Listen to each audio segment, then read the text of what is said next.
सध्याची तरुणाई अगदी क्षुल्लक कारणावरून किती टोकाचं पाऊल उचलू लागले आहेत आणि तरुणाईमध्ये किरकोळ कारणावरून वाढत जाणारी उदासीनता कुटुंबासाठी किती वेदनादायी ठरू शकते याचं प्रत्यंतर नुकत्याच सोलापूर जिल्ह्यातील मोहोळमध्ये घडलेल्या एका धक्कादायक आणि दुर्दैवी घटनेनंतर समोर आले।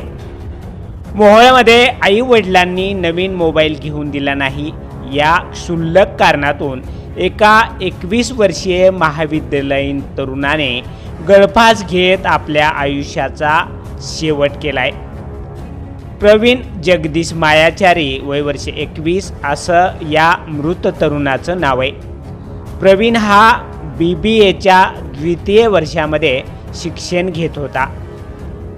मिळालेल्या माहितीनुसार 7 दिवसांपूर्वी प्रवीणचा मोबाईल फोन चुकून फुटला होता। नवीन मोबाईल घेण्यासाठी त्यानं आपल्या आईवडिलांकडे पैशासाठी तगादा लावला होता, परंतु घराची आर्थिक ओढाताण लक्षात घेता आईवडिलांनी त्याला समजावलं, सध्या पैसे नाहीत, जसे पैसे जमतील तसा तुला नवीन मोबाईल घेऊन देऊ असं घरच्यांनी सांगितलं होतं। मात्र त्याने मोबाईल घेऊन न दिल्याच्या कारणातून हे टोकाचं पाऊल उचलले। प्रवीणचे वडील एक छोटंसं इलेक्ट्रॉनिक्सचं दुकान चालवतात आणि त्यावरच त्यांच्या कुटुंबाचा उदरनिर्वाह चालत असतो। 3 एप्रिल रोजी रात्री नेहमीप्रमाणे घरातील सर्वांचे जेवण झालं।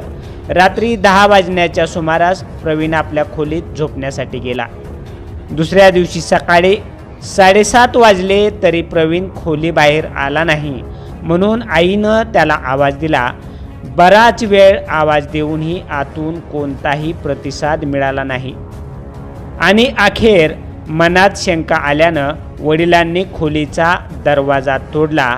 तेव्हा समोरचं दृश्य पाहून त्यांच्या पायाखालची जमीनच सरकली।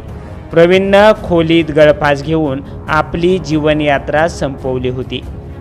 या घटनेमुळे परिसरात खळबळ उडाली असून पंचक्रोशीत सर्वत्र हळहळ व्यक्त केली जात आहे।